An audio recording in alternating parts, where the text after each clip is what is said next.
गर्मी की एक शाम, रोज की तरह गांव के 3 लोग बैठे हैं रघु की चाय की दुकान पर। शाम का अड्ढता रघु चाय के बिना जमती ही नहीं। मोहक भैया, आज तो बड़ी देर कर दी आपने। सूरज भी हमसे पहले चला गया। पटरे पर पहले से बैठा एक युवक हंसते हुए बोला, रघु भाई क्या करें, बुजुर्गों ने कहा है शाम की चाय और बातें दोनों धीरे पीनी चाहिए।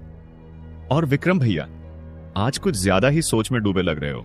कुछ बातें हैं जो चाय से हल नहीं होती रघु, मगर हाँ, चाय उन बातों को सुन सकती है। मोहक ने टुकुर टुकुर देखा। विक्रम की ये शायराना बातें उसे अक्सर चकित करती थी। भैया, ये जो आप बोलते हो, क्या आप रात को सपना देख कर आते हो? नहीं, मैं सपनों में जाकर बातें सुनता हूं, फिर लौटकर उन्हें चाय में मिलाकर पी लेता हूं। इसी तरह बातों की महफिल सज रही थी। तभी एक धीमी आहट ने सबका ध्यान खींचा। गांव की तरफ से धूल उड़ाते हुए रास्ते से एक बूढ़ा आदमी आता दिखा। चेहरे पर वर्षों का अनुभव, चाल में धीमापन, लेकिन नजरें स्थिर, जैसे कोई कहानी अपने पैरों से चलती चली आ रही हो। अरे शास्त्री जी, नमस्ते। आइए आइए, बहुत दिन बाद दर्शन हुए आपके। शास्त्री जी आ गए, मतलब कोई कहानी जरूर निकलेगी। अरे बच्चों, चाय नहीं, आज मैं खुद ही एक चाय जैसी कहानी लेकर आया हूं। कड़वी, मीठी और एकदम उबलती हुई। शास्त्री जी, आप हमेशा अपने किस्सों में आधा सच और आधा रहस्य मिलाते हैं। आज भी वैसी ही कोई बात है क्या? शास्त्री जी ने पास की बेंच पर बैठते हुए थैला रखा, आंखें बंद की और फिर धीरे से बोले, नहीं विक्रम, आज जो बताने आया हूं वो केवल किस्सा नहीं है, वो मेरा बीता हुआ कल है और शायद मेरा अधूरा वर्तमान भी। सन्नाटा छा गया। चाय की भाप में अब एक और धारा घुल रही थी, एक कहानी की जो वक्त के पार से आई थी। और शास्त्री जी की आंखों में वो चमक आ गई जो सिर्फ एक लेखक की आंखों में होती है जब वह अपनी असली कहानी सुनाने जा रहा हो, वो जो उसने सिर्फ जानी नहीं बल्कि जिया हो। बहुत साल पहले की बात है, जब मैं अमरपुर नाम के एक छोटे गांव में शिक्षक था और जब मेरी जिंदगी में एक नाम था, राजली। राजली कौन थी? शास्त्री जी ने एक गहरी सांस ली और बोले, बस यही कहानी है। एक मुलाकात की जो कभी पूरी न हो सकी, एक चाय की जो कभी पी नहीं गई, और एक वादा जो श्मशान के किनारे आज भी मुझसे जवाब मांगता है। चाय की दुकान एक मंदिर सी शांत हो गई। हवा अब गर्म नहीं, रहस्यमयी लगने लगी थी। स्टोव की आंच कम हो चुकी थी, पर माहौल में एक किस्से की आंच तेज हो गई थी। आंखें क्षितिज में कहीं दूर अटक गईं, जैसे वे समय की नदी में वापस उतरने को तैयार हो। तो बात उन दिनों की है जब मैं अमरपुर के सरकारी स्कूल में प्रधानाध्यापक के पद पर नियुक्त हुआ था। नए गांव, नई जगह, लेकिन दिल में पुरानी यादें समेटे। मैंने सोचा था ये जिंदगी अब बस किताबों और बच्चों के बीच बीतेगी, लेकिन नियति ने मुझे मेरी ही स्मृतियों से एक बार फिर टकरा दिया। तो फिर बिछड़ गए आप लोग? हाँ, जैसे हर गांव में एक चुनाव आता है जिसने न केवल नेताओं को बल्कि रिश्तों को भी बांट दिया। राजली का परिवार किसी दूसरे विचारधारा का था और हमारे परिवार ने भी उसे स्वीकार करना बंद कर दिया। वो अचानक से दूसरे गांव चली गई, शिवनगर। कोई अलविदा नहीं, कोई वादा नहीं, बस एक सुबह स्कूल आया और उसकी जगह खाली थी। उस खाली बेंच पर मैंने पढ़ाई नहीं की, सिर्फ इंतजार किया। कुछ देर के लिए सब चुप हो गए, जैसे कोई पुरानी धुन फिर से गूंज गई हो। हवा अब भी गर्म थी, लेकिन उसकी थपकियां एक गीली सी उदासी ले आई। फिर कभी बात नहीं हुई उनसे? करीब 15 साल बाद एक दिन डाक से एक चिट्ठी आई। मेरा नाम बड़े साफ अक्षरों में लिखा था, लक्ष्मीकांत चक्रवर्ती। उन्होंने अपनी जेब से एक पुराना पीला पड़ा लिफाफा निकाला। उस पर की स्याही अब धुंधली थी, किनारे झर चुके थे, लेकिन एक कोने पर अब भी साफ लिखा था, शिवनगर। वह पत्र राजली का था। उसने लिखा था कि उसे हाल ही में मेरे बारे में किसी से जानकारी मिली कि मैं अमरपुर में शिक्षक हूं। उसने अपने जीवन की कुछ बातें साझा की। कैसे उसकी शादी एक शराबी से हुई थी, कैसे उसका पति उसे छोड़ गया और अब वह अकेली रहती है। पर उसने ये नहीं लिखा कि वो मुझसे क्या चाहती थी, सिर्फ ये कि अगर कभी शिवनगर आओ तो मेरे घर की चौखट से लौटना मत। आप गए? बहुत दिनों तक हिम्मत नहीं हुई। हर रविवार आता और मैं सोचता इस बार जाऊंगा, लेकिन स्कूल के काम, पिताजी की तबीयत और शायद दिल की डर ने रोक दिया। एक हल्की हवा चली, जैसे आसमान ने उस अतीत को सुन लिया। लेकिन फिर एक दिन हिम्मत बटोरी, सोचा बस बहुत हुआ, अब और देर न करूं। मैं ट्रेन से निकला शिवनगर की ओर। हाथ में वही पत्र था और दिल में 15 साल पुरानी एक धड़कन। रास्ते भर खिड़की से बाहर देखता रहा। पेड़, खेत, नहरें, सब जैसे उस बीते समय के साथी थे। ट्रेन से उतरकर सीधे घर गए क्या?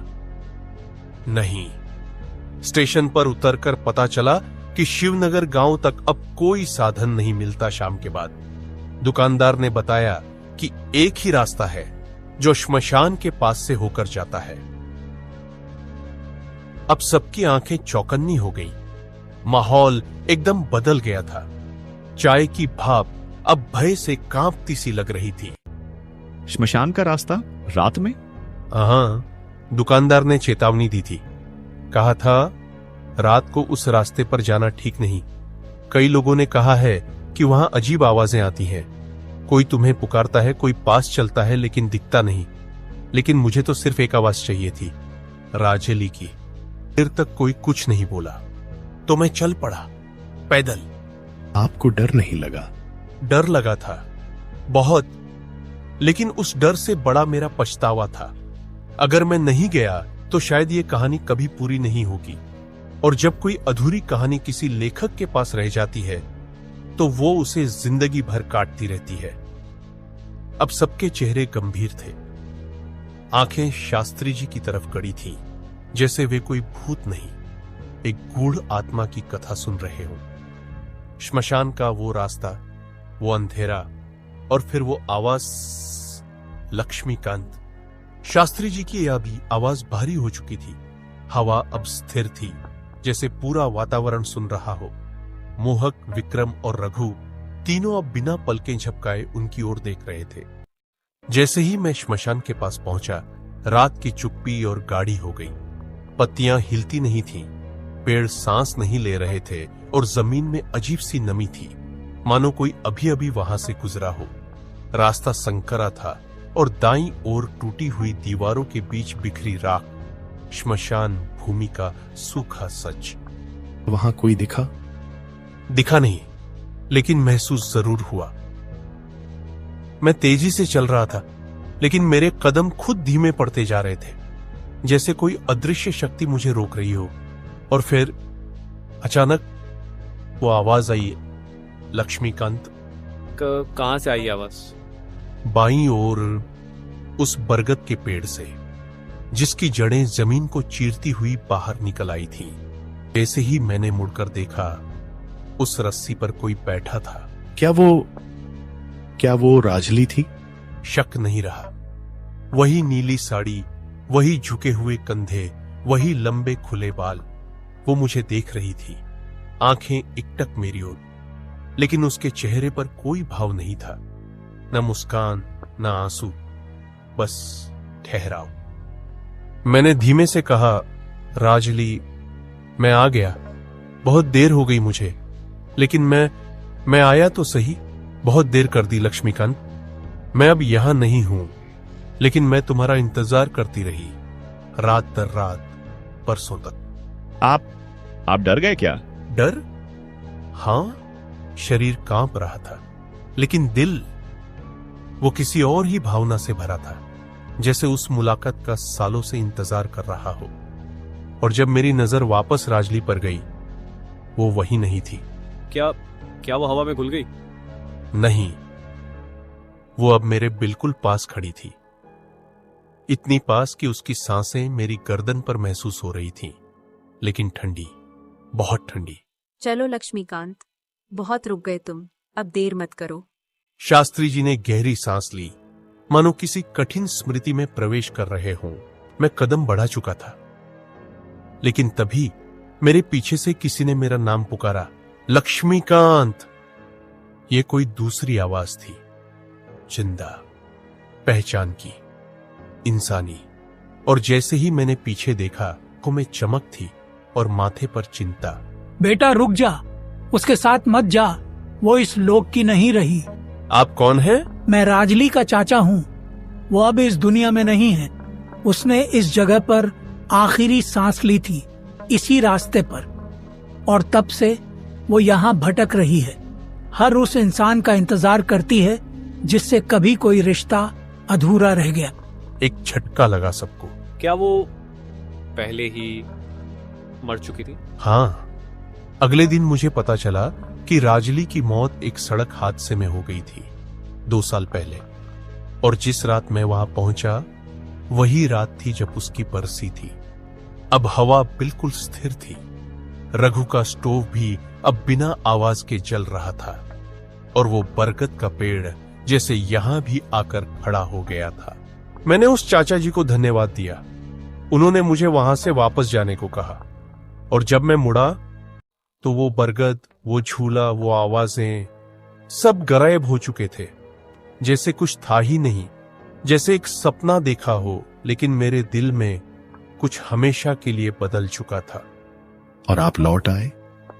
हाँ, लेकिन साथ में वो कहानी भी लाई जो मैंने सिर्फ लिखी नहीं, जिया है।